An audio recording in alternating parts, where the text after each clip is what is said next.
ऐसा बोलना चाहिए, मीठी बानी बोलिए मन का आपा खोए, औरों का शीतल करे आप हो शीतल होए। कभी भी किसी के सामने मीठा बाणी बोलना चाहिए, कटु वचन नहीं बोलना चाहिए। है जब कटा जाई नो घाव होई मिट जाई, ओकर दाग भी मिट जाई, लेकिन केहू के बोली के दाग जब हृदय में लाग जाला नो तो जीवन में कहियो ना मिटेला। आज कथा सुनावत तनी कि एगो खाली बोली के कारण महाभारत हो गई, एगो बोली के कारण। उहे बोलिया अगर ना बोलल गई रही तो महाभारत ना भई रही। 5 भाई पांडव रहले, पांडव के नाम रोल सुनले मानी, 5 भाई रहले। के युधिष्ठिर, अर्जुन, भीम, नकुल, सहदेव, ये 5 भाई पांडव रहले। धर्म के राह पर रहले। आ दुर्योधन 100 भाई रहले। दुर्योधन, दुशासन, शल्य, सत्यु, कर्ण, विकर्ण, उपकर्ण, ऐसे कह के 100 भाई रहले जा। लेकिन ई अधर्म के राह पर रहले जा। ये महाभारत का है, और जिंदगी है। महाभारत सनातन धर्म का 5वां वेद है, निकाल के पढ़ ले, प्रथम पृष्ठ पर लिखल बा। महाभारत सत्य और असत्य की लड़ाई है। महाभारत धर्म और अधर्म की लड़ाई है। जो सत्य है इस दुनिया में, सत्य परेशान हो सकता है लेकिन सत्य कभी पराजित नहीं हो सकता है। ये 5 पांडव हमने के 5 शरीर के तत्व है। युधिष्ठिर किसे कहते हैं? जो युद्ध के मैदान में स्थिर रहे उसे युधिष्ठिर कहते हैं। तो हमारा शरीर में जो पृथ्वी तत्व बा वह युधिष्ठिर हुए। इस शरीर में जो पृथ्वी तत्व है वही युधिष्ठिर है। इस शरीर में जो अग्नि तत्व है वही अर्जुन है। इस शरीर में जो वायु तत्व है, वायु तत्व वही भीम है। और इस शरीर में जो जल तत्व है वही सहदेव है। और इस शरीर में जो आकाश तत्व है वही नकुल है। नकुल, आकाश के भी नकुल कहल जाला, काहे कि आकाश के कोनो कुल नहीं है। ध्यान दी। तब 5 पांडव खातिर मैं दानव लो स्फटिक पत्थर के घर बनौले रहे खातिर खांडोप्रस्थ में। अब वो ई घर के पूजा रहे, आ वो पूजा में समस्त राजा लोग के बुलावल गई रहे। 100 भाई दुर्योधन भी ओई में हाजिर रहे। ओ सभा में भगवान कन्हैया भी हाजिर रहे। कृष्ण जी के फुआ के एगो लड़का रहे जवना का नाम शिशुपाल रहे, उहो ओई में हाजिर रहे। धर्मराज युधिष्ठिर सबके न्योता दे के बुलौले रहले। सारा लोग बैठ गईल। तब धर्मराज युधिष्ठिर कहले कि बतावल जाओ, ई हमारा घर के पूजा बा। ये पूजा में सबसे पूज्यमान हम केकरा के मानी, केकर चरण धोई, के चरण धोआवे के अधिकारी बा। तो सारा लोग हाथ उठा के कहल कि कृष्ण ले बढ़ के इजा के बा, इस साक्षात नारायण के अवतार होंगे, कृष्ण जी के पांव धोवल जाओ। जब कृष्ण जी के पांव धोवाइल नो तो सब लोग से बर्दाश्त भइल, एक आदमी से बर्दाश्त ना भइल। केकरा से? कृष्ण जी के खुद फुआ के लड़का रहे शिशुपाल, ओकरा से बर्दाश्त ना भइल। काहे कि कृष्ण जी के पक्का विरोधी रहे, पक्का विरोधी। फुआ के लड़का रहे तो का पक्का विरोधी रहे। ध्यान दे, ओकरा बर्दाश्त ना भइल। तब मामला देखी केंगा गबड़ा गई। राय सुए यज्ञ करवले युधिष्ठिर, जग में बुलवले सकल महिपाल के। बड़े बड़े विप्र विद्वान वहां बैठल बाड़े। आखिरी में पूजा भइल मदन गोपाल के। देखी के ई हाल चाल मन में मलाल भइल। काल नियराइल जब पापी शिशुपाल के। रहल ना रुआ बहो गुलाब वही जा केहू के। अजबे महिमा वो जसोदा के लाल के। शिशुपाल उस सभा में खड़ा हो गई। कलश के आए धर्मराज, भारी भारी विद्वान, भारी भारी राजा लोग के बैठा के सभा में तू अपमान कर दहलो। हई एगो अहिर बाल ग्वाल के लड़का के तू पांव धोला है इस सभा में जहां एक से काल विद्वान बैठल बड़े, माखन चोर दही चोर गाय चरावे अलग एगो तू पैर धोला है। वो जे शिशुपाल कृष्ण जी के गाली देवे लगल। आ कन्हैया जी हंगा जमीन पर डांडीर घींचता नहीं, शिशुपाल गरियावत वहां का डांडीर घींचता नहीं। का है कृष्ण जी के फुआ के लड़का शिशुपाल रहे, ओकर जब जन्म भइल नु शिशुपाल के तब 3 गो हाथ, ध्यान दो, ओकर 4 गो हाथ और 3 गो नेत्र रहे, नेत्र 4 गो हाथ और 3 गो नेत्र रहे। तो ज्योतिष लोग कहल कि जवना राजा के गोदी में गईला से एकर एगो आंख 2 गो हाथ गिर जाई, वही राजा के हाथ से एकर वध होई। शिशुपाल के बाप के नाम दामघोष राजा रहे। वो देश विदेश के राजा लोग के बुला के सबका गोदी में पारा पारी शिशुपाल के दहले। सारा राजा लोग के गोदी में गईले, ओकर आंख है हाथ ना गिरल। अतले संजोग बस कृष्ण जी पहुंच गईले। बाते बात में फुआ के लड़का के जब गोदी में उठौले तो ओकर दोनों हाथावा एगो आँखिया गिर गई। वही जा ओकर फुआ कहली कि तार भाई हो आ तोहरे हाथे एकर वध होई, तू कसम खा अपना भाई के कबो मरी मत। कृष्ण कहले कि ना मारो, लेकिन एकर 100 गो गलती माफ करब, 100 गो गलती माफ करब, 100 गो से जइया पार हो जाई तैया हमारा चक्र के केहू रोक ना पाई। तो वह शिशुपाल गरियावता कन्हैया जी डांडीर घींचता रहे। काहे कि एकरा पहले 56 गो गलती उ कर चुकल रहे, 56 गो माफ कर चुकल रहे। आप कन्हैया जी कहले जे बुझाता जे एकर कोटा यही जा पूरा होई। आ खूब शिशुपाल गरियावता दानादन एने कृष्ण जी डांडीर घींचतनी, चल बाबू एकदम शतक पर चल 100 पर आ, ओकर बाद तोर काम देखेंगे का होता। त कहता शिशुपाल कन्हैया जी के, अरे कोई नहीं खे बाकी दुनिया में चारू ओर इनकर शोर बाटे। धर्मराज हिंकरे पाँव धोला कन्हैया के, अरे इनकर शोर बाटे, अरे बचपन के हवन माखन चोर इनकर शोर बाटे।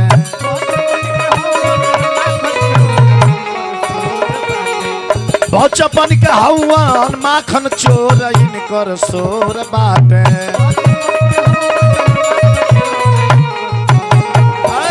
जब इतना बात शिशुपाल कन्हैया जी के कहलस न, धर्मराज खड़ा हो गई। धर्मराज हाथ जोड़ के कहले कि शिशुपाल नेवता में आइल बड़ो तो नेवतहरी लेखा रहो, केहू के जग मत बिगाड़ो।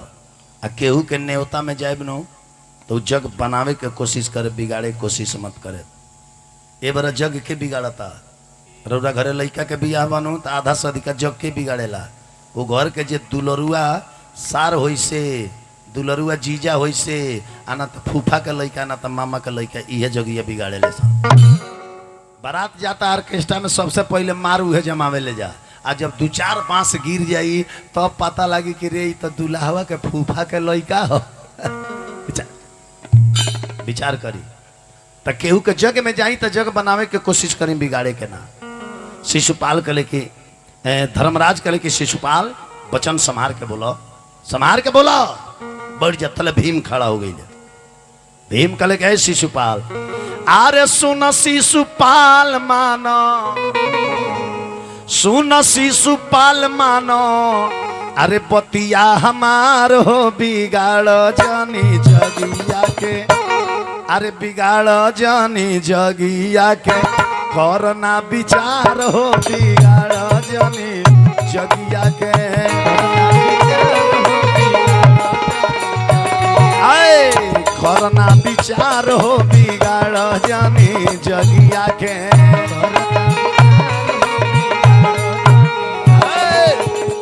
तो कृष्ण के गाड़ी देता रहो तो तू ही बताओ कि कृष्ण ले बढ़ के विद्वान यही जाके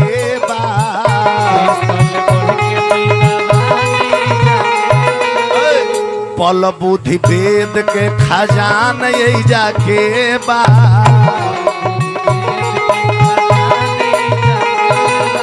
सारा मालूम नहीं कि हम जानता नहीं।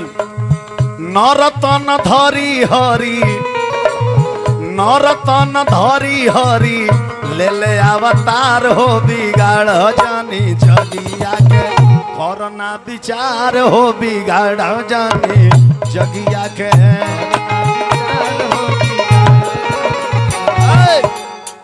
तले दादा भीष्म खड़ा हो गई। भीष्म पितामह जेकर 450 बरिस के उम्र होत रहे, ऊ खड़ा हो गई। कहले कि राय शिशुपाल ते कृष्ण के गाली देता रही, तोरा बुझाता का करो तारी? तो शिशुपाल का कहले जे कन्हैया जी के छोड़ दहलस। अब दादा भीष्म पितामह पर भीड़ गई। कहता शिशुपाल के तू कौनो कम हुआ का? है माखन चोर के तू पक्ष लेता रह, इनकरा ले घाट तू ना हुआ। अब दादा भीष्म के उल्टा बोले लगा। भगवान कृष्ण जब चक्र छोड़नी तो ओकरा आरा के नोखी से कृष्ण जी के अंगुरी में लग गई। कृष्ण जी के अंगुरी कट गई। सारा लोग ताकत के हेने दौड़ के कपड़ा लिया जाता, के होने जाता। तले द्रौपदी माई तुरंत अपना साड़ी के आंचर फाड़ के कृष्ण के अंगुरी में बांध दी। शिशुपाल के बध हो गई, गर्दन उड़ गई। शिशुपाल के शरीर में एगो तेज रहे, वो गर्दन पड़े निकल के आई ले भगवान कृष्ण के अंगूठा में प्रवेश कर गई। विचार करी। अब जब वो यज्ञ हो गई, वो घर के पूजा हो गई, तो देखी घर के पूजा में नेवतहरी लो आवेला, तब पारा पारी सबके बुला के ले जाके घर देखावल जाला कि देख ली है बेडरूम है, किचन रूम है, शौचालय रूम बा, है पूजा रूम बा, मैंने लोग ले जाके देखावेला। ओ इंगनिया धर्मराज कहले भीम से कि भीम, अरे चाचा का लड़का है दुर्योधन, कबो ई घर देखले नहीं खे, तनी दुर्योधन के ले जाके घरवा देखा दो। तब भीम दुर्योधन के अंगुरी पकड़ के ले गई घर देखावे के। आ वो घरवा के नियम जान तनी का रहे, जेने देवाल रहे ओने बुझाव की देवाले नहीं खे, जेने देवाल ना रहे ओने बुझाव की देवाल बा, जेने पानी रहे ओने सूखल बुझाव, आ जेने सूखल रहे ओने पानी बुझाव। स्फटिक पत्थर के उघर बना रहे, उल्टा विपरीत दिखाई पड़े। अब दुर्योधन अंगुरी पकड़ के दुर्योधन के सूखला की ओर ले जाता। काहे कि तो नियम जानत ले कि पानी लौकता तो सूखल बा। आज दुर्योधन देखल तो एक पानी लौकल तो दुर्योधन कहलस कि बुझाता ई दुश्मनी से हमारे के पनिया में ले जाके दाबी का दो न के। बस दुर्योधन एक बेर अंगुरिया छोड़ा के आ कूद के हेने सूखल जान के भागल नु, तले डब दे जाके पनिया में गिर गई। पनिया में जब गिरल नु तो दू ताला पर द्रौपदी माई बैठ रही। द्रौपदी माई ठाठा मार के हंस दली। सही लोग कहेला कि आन्हर के बेटा आन्हर ना हता कहले कि भकचोनर जरूर हो जाला। यह बोली दुर्योधन के हृदय में लाग गई, द्रौपदी के यह बोली हृदय में लाग गई। आ द्रौपदी माई ताना मार के कहली, अरे करनी के फलावा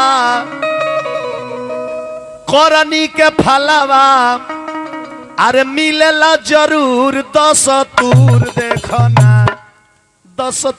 देखना, अरे आन्हर के बेटा भइले सूर 10 तूर देखना।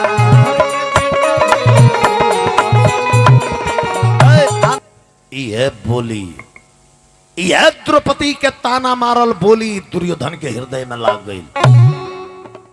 दुर्योधन वही जब प्रतिज्ञा कैलस कि द्रौपदी आज तू हमारा अपमान कैलू तेजा केहू ना देखल, हम अकेले बानी, लेकिन तहार जहिया अपमान करब पूरा देश विदेश के राजा देखी हैं। हम प्रतिज्ञा करतनी तारा के नंगे करके अपना जंघा पर ना बैठौनी तो अंधा पुत्र हमर दुर्योधन नाम प्रतिज्ञा कलहलस। आ कह के दुर्योधन जैसे चल रहलस। एक कथा से रहुआ और शिक्षा मिली कि कौनो रिश्तेदार के ज्यादा दिन अपना घरे ना रह देवे के चाहिए। ध्यान दे, कौनो भी रिश्तेदार के ज्यादा दिन अपना घरे ना रह देवे के चाहिए, अपना घर के मालिक बना के ना रखे के चाहिए। ओहू में विशेष करके घर के सार के कदापि ना, सार के घरे रखे परमानेंट घर के मालिक बना दे। हो सके रहुआ धन से धर्म से दोनों से खेल जाए। ध्यान दे, कहीं कि ओकरा केहू के डर ना रही, जानता कि दीदी मरबे ना करिए, जीजा जी कुछ बोलबे ना करिए, इस ना रखे के चाहे। गईल रोवत अपना बाबूजी के लगे तले वही जा दुर्योधन के मामा रहले जेकर नाम रहे शकुनी। जुआ है छल करने वालों का, जुआ है कपट करने वालों का। ध्यान दीजिएगा, अब खेला शुरू भइल। सारा उजात साक्षी में देश विदेश के राजा लोग बैठल बा, खेला शुरू हो गई। जुआ में पांडव लोग सारा संपत्ति हारे लगल बारी बारी हर दन में हारत जाओ लो। राजा ये पाट धर्म राज हारी गईले, राजा ये पाट धर्म राज हारी गईले। अरे दाने के दाने हरावे लगले, दाने के दाने हरावे लगले। मामा कपट के जुआ खिलावे लगले, मामा कपट के जुआ। ध्यान दे, पांचों भाई अपन शरीर दाव पर लगा दहले। ऊ होता ना, पांचों भाई हार गईले, अपन शरीर भी हार गई लो। तब उठ के जाए लगले धर्मराज। शकुनी कहे कि धर्मराज, तुम्हारे पास एक संपत्ति और है, अगर वो संपत्ति तुम एक तरफ रखते हो तो मैं एक तरफ तुम्हारा जीता हुआ संपत्ति और दुर्योधन का सारा संपत्ति एक तरफ रखता हूं। अगर ये दान जीत गए तो मैं तुम्हारा सारा संपत्ति वापस कर दूंगा। धर्मराज कहे कि हमरा समझ ना आई, अब हमरा लगे कौन संपत्ति बा। शकुनी कहे कि द्रौपदी, द्रौपदी अभी तुम्हारे पास है, द्रौपदी को दाव पे लगा दो। अगर जीत गए तो तुम्हारा सारा संपत्ति तुझे वापिस हो जाएगा। धर्मराज के बुझाइल ना, द्रौपदी माई के भी दाव पर लगा दे। दाव पर लगैले तो धर्मराज द्रौपदी के भी हार गईले। जब द्रौपदी के हार गईले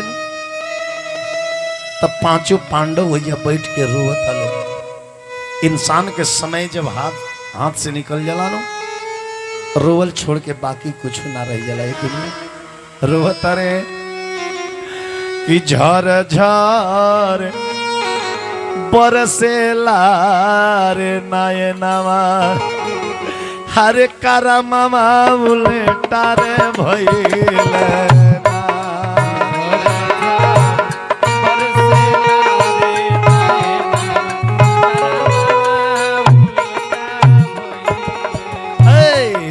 झर झर बरसेला रे नयनवा, करमवा उलटा रे भइले।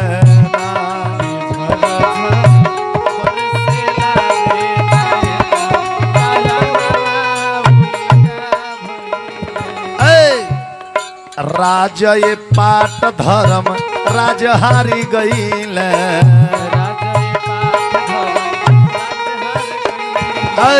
राजा ये पाट धर्म राज हारी गईले।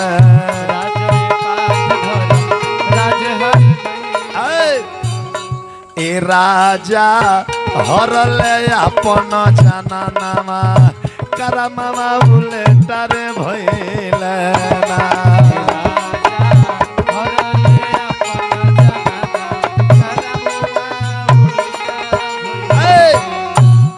पांचों पांडव एक तरफ बैठ के रोवत रहे। आ दुर्योधन के तरफ खुशी मनावल जाता, दुर्योधन के दल में खुशी मनावल जाता। यह दुनिया है, कभी खुशी कभी गम। कोनो टोला में खुशी मनावल जाता, कोनो टोला में दुखी मनावल जाता। सुख दुख ये दोनों भाई है। ध्यान दे, दुर्योधन के दल में खुशी मनावल जाता, लोग नाचता खुशी के मारे। दुर्योधन के लगे एगो दूत रहे जौना के नाम रहे प्रतकामी। प्रतकामी नामक दूत से दुर्योधन के लेके सुन, चल जो द्रौपदी के महल में, आ द्रौपदी के केस पकड़ के घसीटत लिया के सभा में पटक दे। तो दूतवा गईल द्रौपदी माई के लगे, तो दूत नु रहे, वो महारानी के केस थोड़े पकड़ सकेला। वो गई तो आदर से द्रौपदी माई से एगो बात कहलस, कहलस कि चल चल तारा के रानिया, आरे चल चल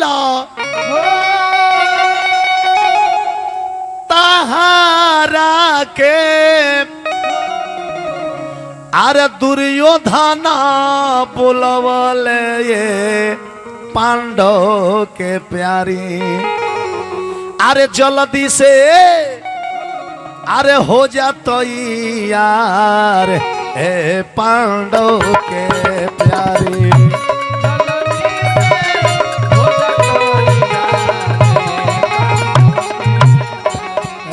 जल्दी से हो जा तो यार ए पांडव के प्यारे।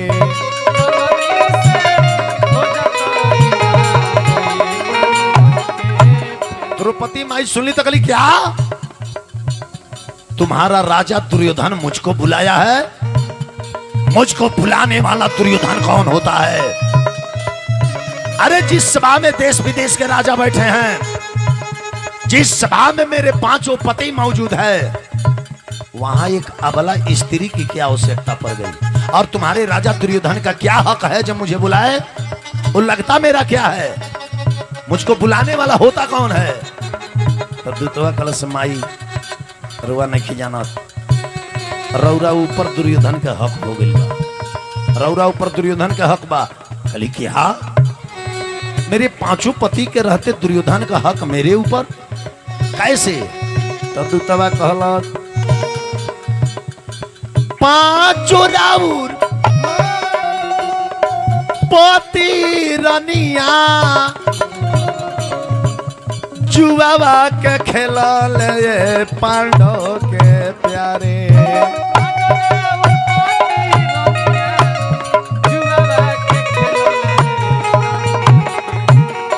जुआ खेल ले जानता नहीं, जुआवा में कैले तो के हार ए पांडव के प्यारे।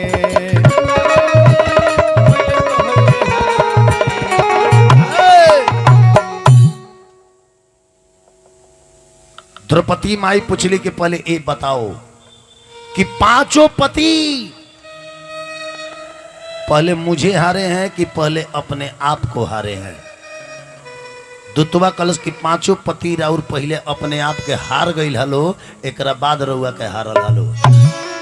द्रौपदी माई कली की जाकर के सभा में बोल दो कि जो पति स्वयं अपना शरीर पहले हार चुका है, वो बाद में पत्नी को हारने वाला कौन होता है? दूतवा आइल अजेव के तेरी बतिया दुर्योधन से कह दलस कि द्रौपदी ना वैलिया। द्रौपदी कहता रही कि जो पति अपने आप को हार चुका है, वो बाद में मुझे कौन हारने वाला होता है? तब दुर्योधन क्रोधित भइल। दुर्योधन गइल दुशासन के लगे, कला दुशासन अभी तुम द्रौपदी के पास जाओ और द्रौपदी का केस पकड़ के घसीटते ला करके इस सभा में। दुर्योधन दुशासन से कहलस, आरे बोले दुर्योधना सभा में खिसियाई, सुन सुन बतिया अरे दुशासन मोरे भाई। अरे तो द्रौपदी के बढ़ल बाटे मानावा, तो भइल बागु मानावा ए भैया।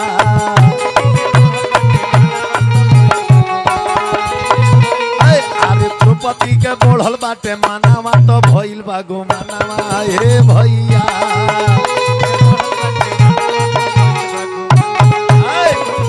चल जा द्रौपदी के लगे, अजान तरह का करी हो। आरे केसिया पकड़ी के ले आव घिसियाई, के तनो जे रोई है बाकिर होई मत सहाई।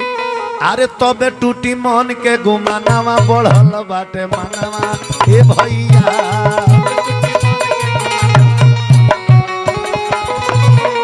अरे तबे टूटी मन के गुमानावा, बढ़ल बाटे मानावा ए भैया।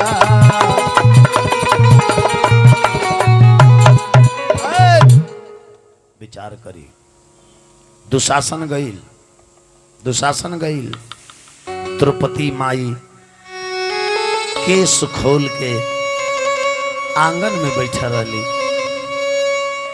दुशासन गईल अब पीछे से जाकर द्रौपदी माई के केस पकड़ रहा, केस पकड़ के हाथ में लपेट के पूरा द्रौपदी के आंगन में घसीटे लागल। द्रौपदी माई रोवे लगली, कहली दुशासन दुशासन हमार के छोड़ दा, दुशासन हमार के छोड़ दा, दुशासन के छोड़ दा। कावत जीवन भर दासी बन के रह, लेकिन हमार के छोड़ दा। हमरा के वो मर्द के सभा में मत ले जा। हम मर्द के सभा में जाए लायक नहीं कि ये समय। द्रौपदी माई चरण पकड़ पकड़ के रोवतरी, लेकिन दुशासन मानत नहीं के। औरत कितनो परियार होके, लेकिन जब ओकर केस पकड़ा जाए नहीं तो ओकर सारा बुद्धि फेल हो जा। द्रौपदी जी रोवतरी कि लपकी के धइले लके सिया दिहले बार झका झोर। लपकी के धइले लके सिया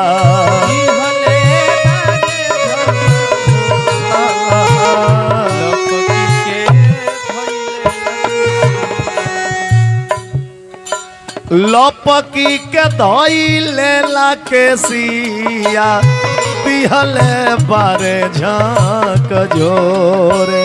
लपकी के धइले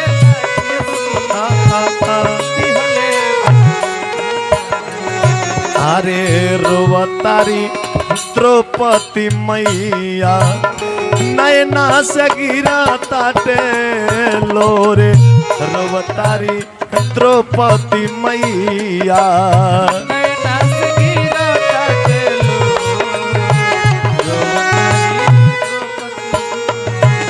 द्रौपदी माई हाथ जोड़ जोड़ के कहत, रोई रोई के कहे द्रौपदी छोड़ दे हमार केस। रोई रोई के कहे द्रौपदी छोड़ दे हमार केस। बीच सभा में हम ना जाई, अरे उहावा ढेर नरेश रे पपिया। अभी मर्द के सभा में जाए लायक नहीं की। अब ही असुधा हमार देहिया, अब ही असुधा हमार देहिया। मासी को धरा मावा मोर, अब ही असुधा हमार देहिया।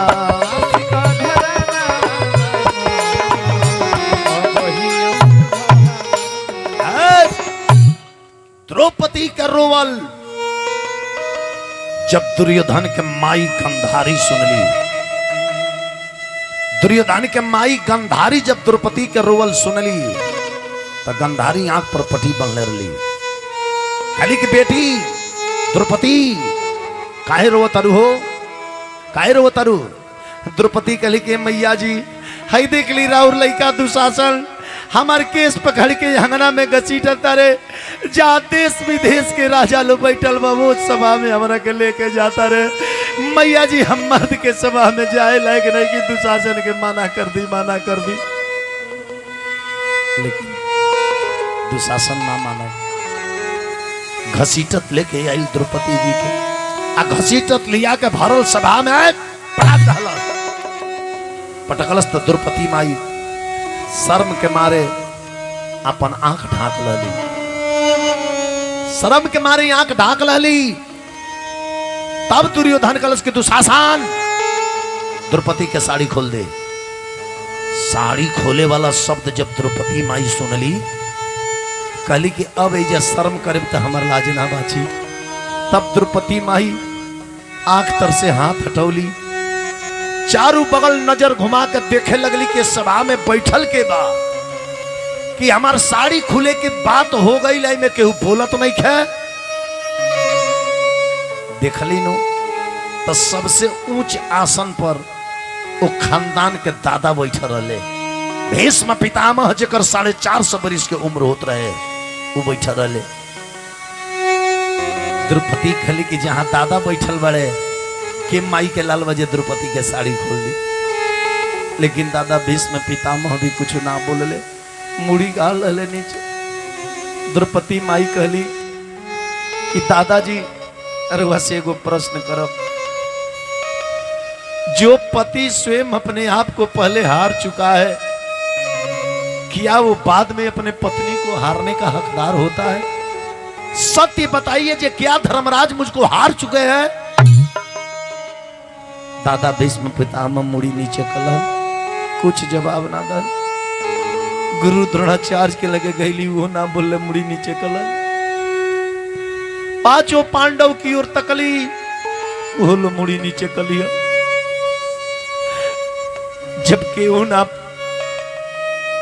वो जब बोलन तो दादा भीष्म से कहली कि सुन ली दादा, 3 गो प्रश्न रोहरा से बा कि त ये साड़ी खिंचवावे वाला काम के रुकवाई और नहीं तो ये सभा से उठ के चल जाई। अगर यो ना कर सकीले तो आज बुढ़ारी में भरल सभा में खानदान की इज्जत नातिन पतोहू के भी नंगे देख ली। जब केहू ना बोलल नू, द्रौपदी के पक्ष में एक आदमी बोलल रहे, दुर्योधन के भाई एगो रहे जाना के नाम विकर्ण रहे। वो खड़ा भइल, कहला भैया ई खानदान के प्रतिष्ठा के संग खिलवाड़ होता, मार जगह अपना जगह पर बा, अब पद प्रतिष्ठा अपना जगह पर बा। दुर्योधन कलश की भाग हमरा सभा से, भाग जल्दी, तोरा के बोलावला। एक आदमी और ही बोल रहे, कर्ण के लड़का जावना के नाम विषकेतु रहे। उ द्रौपदी माई के पक्ष में बोललस। विषकेतु जाके अपना बाप कर्ण के लगे कलश के पिताजी, अरे वह कहिले माई से कि हम छत्री के समाज में रही, वीर के समाज में रही। अरे ये कौन छत्री के समाज है, ये कौन वीर के समाज है? अरे जौना समाज में एगो अबला स्त्री के नंगे कैल जाओ, ये कौन वीर के समाज है? कर्ण अपना लड़का के सीना से लगा ललच, कलच बेटा इ तो हमरो निमन नहीं के लागत, लेकिन का करब, दुर्योधन के नमक खैले बानी, हम बोले के हकदार नहीं की। तू चल जाई, जैसे तारा लाई की सभा नहीं की। तू चल गई, तनी ऐसा भीम खुरखुरैले, पहले धर्मराज धर के दाब डाले, कहले बैठो, नियम के अनुसार हार गई बनी। एगो द्रौपदी के पक्ष में वो खानदान के चाचा बोलर रहे, जेकर नाम रहे विदुर जी, जे कृष्ण के भक्त रहे। खड़ा हो गई सभा में, कहले कि रे दुर्योधन, अगर द्रौपदी के ती साड़ी खुलवावल ना रुकली तो सुन ले, साड़ी खुली यदि द्रौपदी के तो वो कृष्ण के क्रोध रुकाई ना, अब तोरा खानदान में दिया बारे के केहू बाचे पाई ना, इसे रुकवाओ। दुर्योधन क्रोधित होके विदुर जी के कलश की, जल्दी भागा हमारा सभा से, तरह का केक बुलावल हा। दासी के बेटा तू हमारा बीच में बोला तरह, उका पार के विदुर जी रोए लगले, कहले कि आज लिए खानदान में हमरा के केहू दासी के बेटा ना कहले रला, आज दुर्योधन हमरा के दासी के बेटा कह दला। विदुर जी जाए लगले तो द्रौपदी से कहले कि ये बेटी सब मुर्दा के समाज बैठल बा, यही में शरीर बा, लेकिन एकनी के शरीर में प्राण नहीं के। एकनी के सामने तू कौनो फरियाद मत सुनाव बेटी, अब अपन फरियाद तू उनके के सुनाव जे संसार के फरियाद सुनेला, वह चाहिए तो तहार प्रतिष्ठा बाची न, ते सभा में तहार प्रतिष्ठा बचावे वाला केहू नहीं। विदुर जी कह के चल गई। द्रौपदी माई बारी बारी से हाथ जोड़ के सब लोग से कहत, दुशासन साड़ी पकड़ ले बा खींचे का, द्रौपदी माई अपना योर खींचतारी, दुशासन होने खींचता। असभा के लोग से कहतारी, हरे सुनबा त सुनबा ये लोगवा सभा के जमाना वाया रे, सभा के जमाना हो, हरे सुनिला ना बतिया हमारन हो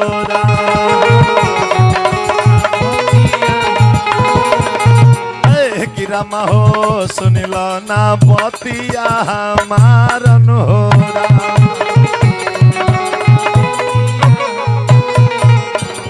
इतना लो सभा में बैठल बा, हरे दारी मोच पकल ये भाबा भइला, लो पुरानी आया रे भइला, लो पुरानी हो, दे द हमारा बतिया के जवाबन हो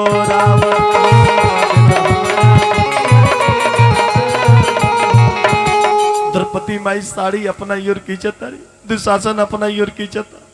तब द्रौपदी माई कहली कि के कारा त घरवा हो नहीं की बेटी, तब बहिनी आया रे बेटी, तब बहिनी हो खींचतावे सड़िया पपिया हमारन हो राम राम हो।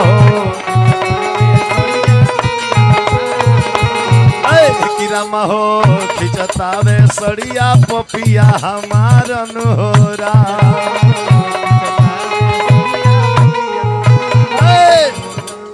लेकिन उस सभा में केहू ना बोलल।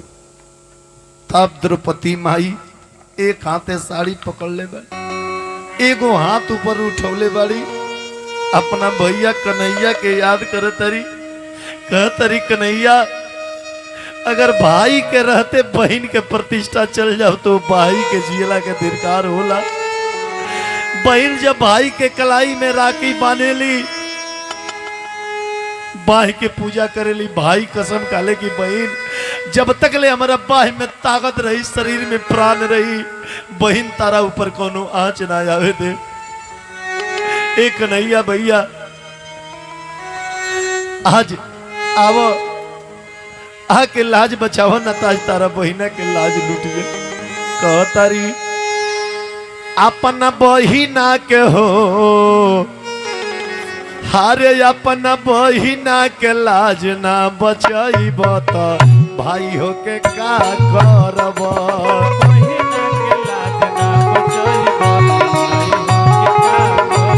हो अपना बहिना के लाज ना बचाइब त भाई हो के का पाइब।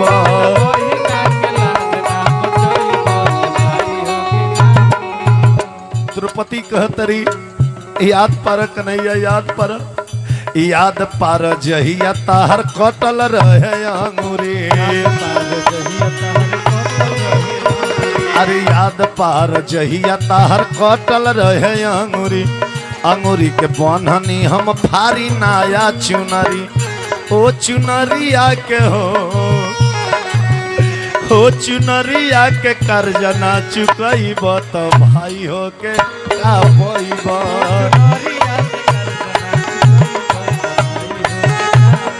हे वो चुनरिया के कर्जा ना चुकइब त भाई हो के का पइब।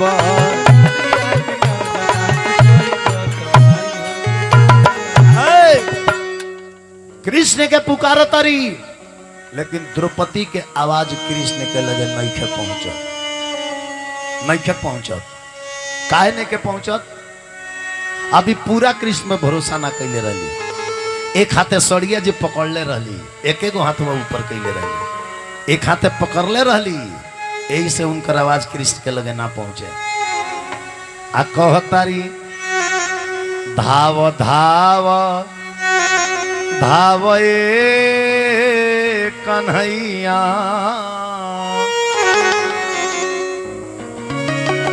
धाव धाव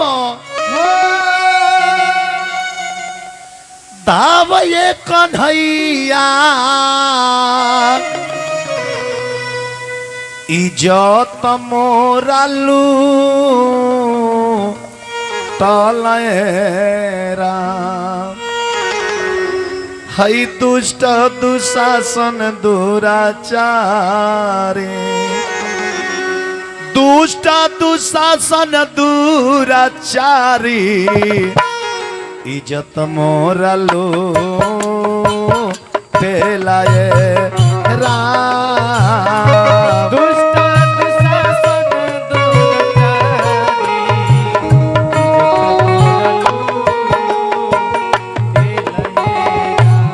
हो दुष्ट दुशासन दुराचारी, इज्जत मोरा लो पेलाए राम। दुष्ट दुशासन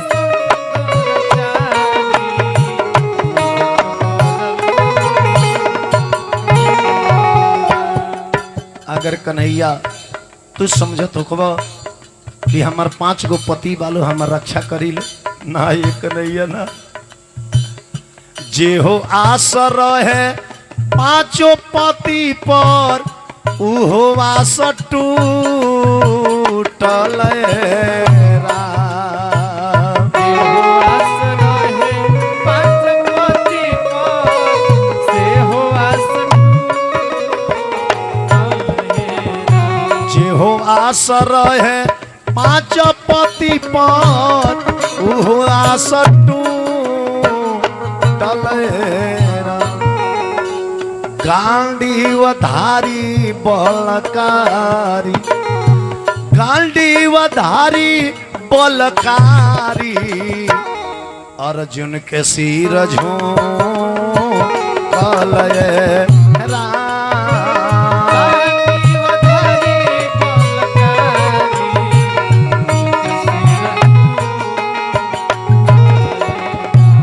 हो गांडीवधारी बलकारी अर्जुन के सिर झोंकल राम।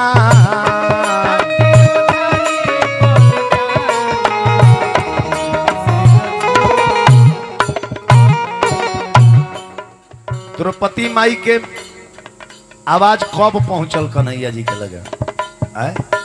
कब पहुंचल जानता नहीं कब पहुंचल। दोनों हाथ द्रौपदी के छूटल जौन हाथे सरिया पकड़ के खींचत रहली वो हाथवा से सरिया छोड़ दली आ छोड़ के दोनों हाथवा ऊपर उठा लली कली कि लो अब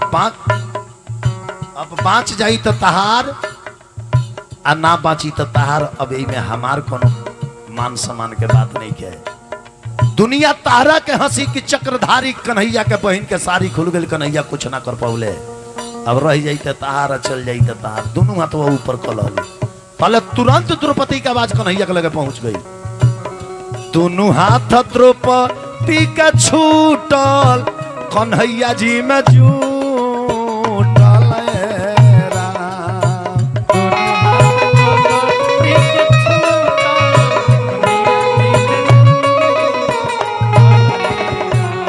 अरे दोनों हाथ द्रौपदी का छूटल कन्हैया जी में जूटल राम।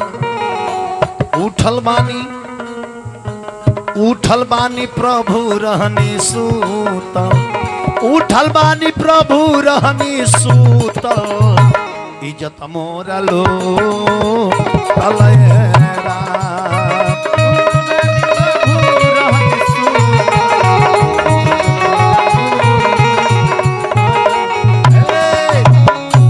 भगवान एक बेर चिहा के उठनी नंगे पांव कन्हैया जी दौड़े लगनी रुक्मिणी माई तुरंत दौड़ के कलाई पकड़ लनी। कहा महाराज काहे एक बेर उठते दौड़े लगनी कोनो खराब सपना देखनी है का। कन्हैया जी कनी ना रुक्मिणी हम जाता नहीं हमरा बहिना के आज प्रतिष्ठा के सवाल बा ना जाए तो हमरा बहन के साड़ी खुल जाई तो मर्यादा चल जाई। रुक्मिणी कली बहिना के साड़ी के कर सुभद्रा के कली जे ना सुभद्रा ले भी बढ़ के एगो धर्म के बहन बाड़ी जेकर नाम है द्रौपदी उनकर साड़ी सभा में खुले वाला बा हम जाके उनकर प्रतिष्ठा बचाई। रुक्मिणी कली की द्रौपदी के साड़ी के दुनिया में माई के लाल बजे द्रौपदी के साड़ी खोल दी। द्रौपदी के जन्म भइल बा हवन कुंड से हवन कुंड से देवी दुर्गा के अवतार होला तो केकरा मजाल बजे देवी दुर्गा के साड़ी खोल दी। लेकिन देवी दुर्गा हुई है केगा देवी दुर्गा कहीं 5 गो पति रखेला देवी दुर्गा कहीं 5 गो मर्द रखेला उकेगा देवी दुर्गा है।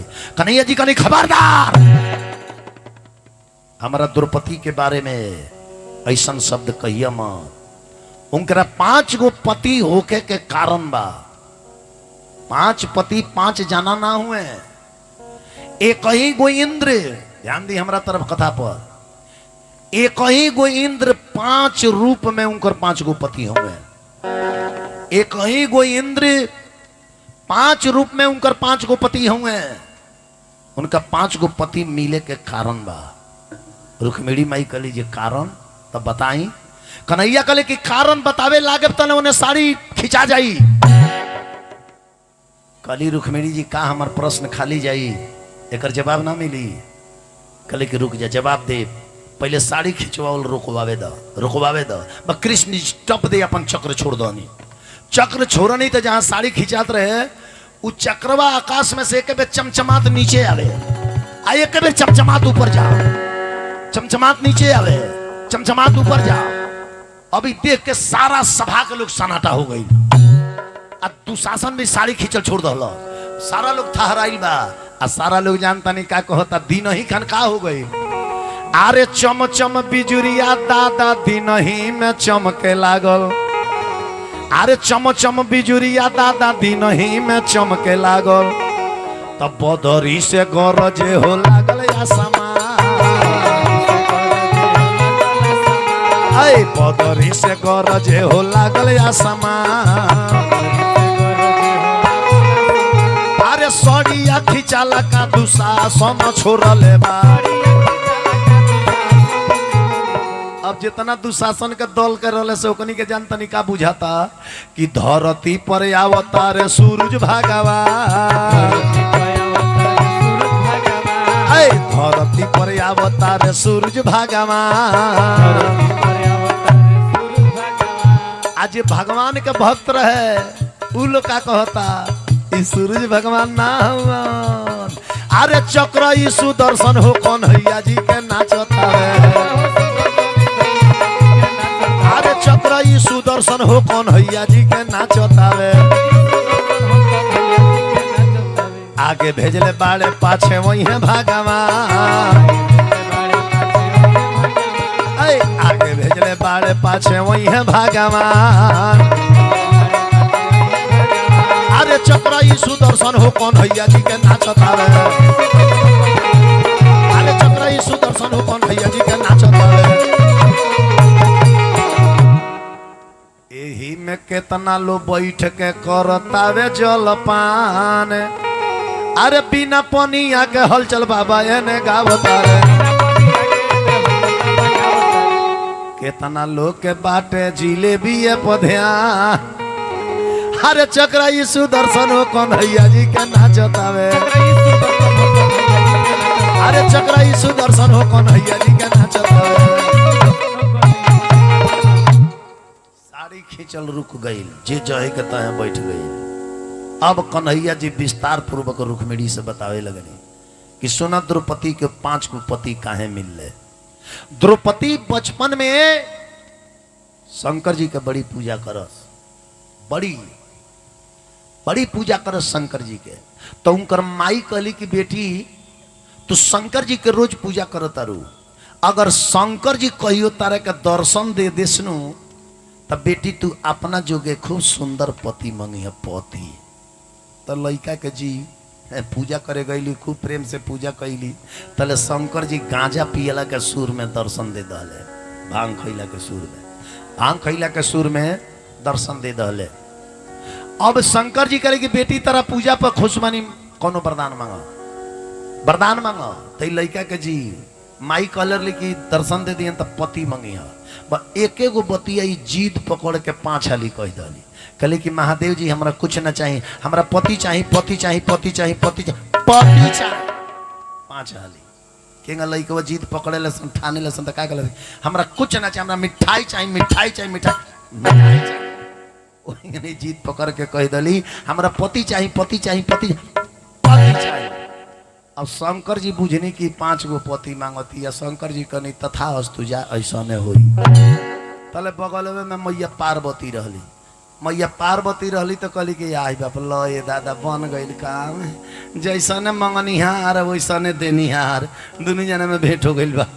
अब वो जब मैया पार्वती प्रकट हो गई, मैया पार्वती प्रकट हो गई, मैया पार्वती प्रकट होकर कहली कि बेटी बेटी तारा कैसन पति चाहिए, तारा कैसन पति चाहिए। द्रौपदी कहली कि दुनिया में सत्य बोलत होके, धर्म के राह पर चलत होके, धर्म के बात करत होके, वैसन चाहिए। कहली कि औरी आ तो दुनिया में सबसे भारी धनुधारी होके, ओकरा धनुष के सामने केहू खड़ा ना होके, इतना वीर पुरुष चाहिए। कहली कि औरी आ तो दुनिया में सबसे शरीर में बलवान होके, देहगर होके, ओकरा ऐसन केहू ना होके। कहली जो औरी आ तो दुनिया में सबसे बड़ा ज्योतिष के जानकार होके, ज्योतिष के जानकार होके कली जी औरी तो कली कि दुनिया में सबसे सुंदर होके, सुंदरता में ओकरा सामने के खड़ा ना होके। द्रौपदी माई पार्वती माई कली कि तब तो तारा 5 गो पति मिलबे करिए काहे कि 5 गुण एक आदमी में ना मिल सकेला। हो सकेला वो धनुधारी होई तो ज्योतिष ना जानत होई, ज्योतिष जानत होई तो हो सकेला जो सच ना बोलत होई झूठे बोलत होई। हो सकेला कि अगर ज्योतिष भी जानत होई तो देहगर ना होई, हो सकेला देहगर होई तो सुंदर ना होई। 5 गुण एक आदमी में ना मिले, लेकिन जा एक गो इंद्र वरदान के अनुसार 5 रूप में तहार 5 गो पति हुए। ये पहल का कारण है। दूसरा का कारण सुना। द्रौपदी माई शंकर जी के पूज के आवत रली नु, आवत रली तले एगो गाय माता भागल जात रही। और गैया के पीछवा 5 गो बैल लगल ले जा साढ़, और पीछा कर तरह से गैया भागत रही। अब भागत भागत आके गैया द्रौपदी माई के अगवे गिर गई, मुँहे के बारे गिर गई। तो द्रौपदी माई ताना मार दली, कहली कि यहाँ है गाय माता है, ये दुनिया के माई है। आई पीछे 5 गो पति रखले बड़ी, 5 गो बैल रखले बड़ी। अरे इनकर तो दशा बेसिया के बा। इस सुनलस तो गैया वही खिसिया गई, गैया खिसिया गई। अरे सुनी के बतिया गैया मैया, सुनी के बतिया गैया मैया, अरे वो हिठैया खिसिया गईली।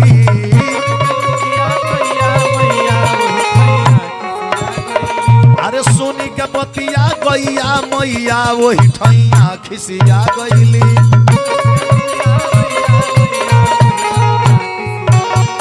गाय माता खिसिया गईली, कहली कि हमरा के बेसिया कहत रू तो सुन लो।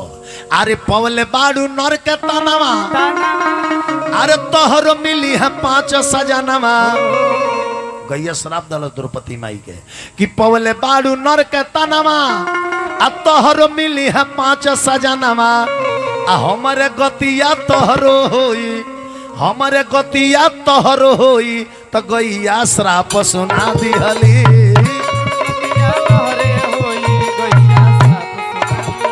अरे हमरे गतिया तोहरो होई, गैया श्राप सुना दिहली।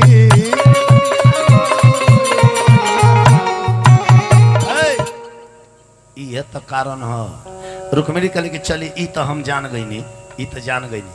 लेकिन ई बताई शिशुपाल बोध में राउर अंगुरी कटल तो एक बीता अपन साड़ी फाड़ के राउर अंगुरी बांध दली। आ बार बार कहतरी कि याद पार कान्हा जइया कटर है अंगुरी, अंगुरी के बनले नहीं फारी ना या चुनरी। वो चुनरी के कर्जा ना चुकैब तो भाइयों के का पैब। अब बताई जे एक बीता चुनरी के अगर सूद ब्याज सब जोड़ल जाओ तो ए बेर ले मान के चली 5 गो साड़ी भली, तक 5 गो साड़ी में द्रौपदी के लाज बाँच जाई। कन्हैया जी कहले कि ऊ तो अभी फर्क बा, ऊ तो अभी फर्क बा। द्रौपदी के ऊपर एगो साधु के वरदान बा कि हम जीवन भर यदि साड़ी बढ़ाएब नु तब वो द्रौपदी के साड़ी के कमी ना हो। कली रुक्मिणी जी के साधु के वरदान बा। कैसन साधु के? कन्हैया जी कने की एगो आन्हर साधु रहे, दुनू आँख के अंधा। वो गंगा जी में स्नान करे गई रहे, घाट पर लंगोटी धैले, हवा मरलस लंगोटी पानी में दहा गई। अंदर के लंगोटी बाबा खोल के पनिया में धोवत रहे, गंगा जी धार मरली, बाबा के वो लंगोटी दहा गई। अब बाबा बाहर निकल के आकर टोवत रहे, घाट पर लंगोटी धैले रहे तो दहा गई रहे पानी में उधिया के, उतर रहे ना। अब तले वही बेरा द्रौपदी माई 5 गो सखी लोग के संगे गंगा जी के घटिया पर चल गई। जब बाबा पायल के झनकार सुन ले तो समझ गई कि कोनो स्त्री ले जावता। बाबा लाज के मारे फिर पानी में ढूक गई। हतना पानी में ढूक के बाबा चुपचाप खड़ा बड़े। अब द्रौपदी माई जाके 5 गो सखी के संगे वो घटिए पर खड़ा हो गई। अब द्रौपदी माई खड़ा बाड़ी, जब बाबा निकले ले तो हमनी के नहाइल जाला। अब बाबा सोचता रहे कि लो चल जाला तो हम निकली ले। बहुत देर सब जब समय बीत गई नु तब द्रौपदी माई पूछली कि ए बाबा कोनो तपस्या करत नहीं का? अगर पानी में कोनो तपस्या करत होके रहुआ तो हमने के दूसरा घाट पर चल जाए सन। तो वो आन्हर साधु रोवे लगले, कहले बेटी हमार लंगोटी पानी में दहा गइल बा, आ हम नंगे हो गइल बानी, इससे शर्म के मारे हम निकलत नहीं खे, यही से हम पनिया में खड़ा बानी। तो द्रौपदी माई अपन दुपट्टा फाड़ के अब पानी में दहवली वो साधु के लगे पहुंचल। आ उ आन्हर साधु अपना कमर में दुपट्टा लपेट के निकलले, आंख में आंसू लेके द्रौपदी माई के सर पर हाथ ध के आ उ आन्हर साधु द्रौपदी के प्रदान दहले। आरे कबो नाही घटी तारा तन पर के छो नरिया हो, नाही घटी वृंदावन बिहारी लाल की जय। बंकुलारी ओ पुकारी है, नारी मध साड़ी है कि साड़ी मध नारी है, नारी ही की साड़ी है कि साड़ी ही की नारी है। बुझेबे ना करे कि नारी सारी हो गई बिया कि सारी नारी हो गई बिया है। दुर्जन दुशासन दुकल हो त दीनानाथ है, दुखित हो के दुर्पत दुलारी ओ पुकारी है। नारी मद साड़ी है कि साड़ी मद नारी है, नारी ही की साड़ी है कि साड़ी ही की नारी है। कामना कामना रंग के साड़ी बढ़ोले नहीं भगवान है। देखिए हम बताओ तनी, सुंदर सफेद सब्ज बैगनी हरेरी, गिनबे में नहीं आए बहुतेरी, खाकी मुल्तानी पियाजू आसमानी, आयसु शेष कभी दर्शायो है। खाकी मुल्तानी पियाजू आसमानी, आयसु शेष कभी दर्शायो है। द्रौपदी के काज मानो भये बजाज प्रभु, लाज के जहाज बने द्वारिका से धायो है। भगवान द्वारिका से धावल बनी लाज के जहाज बन के द्रौपदी माई के साड़ी बढ़ौनी। ऐसे कहले कि जेकर केहू ना सहारा ओकर भईनी ये हरी। आज के कथा अच्छा लागल हो तो ताली बजाई तो केकरा केकरा अच्छा लागल। यही भगवान के भक्ति भजन करे के चाहिए। भगवान के भक्ति भजन करब कौनो न कौनो रूप में केहूँगा न केहूँगा भगवान और मर्यादा अवश्य रखिए। अब यहीं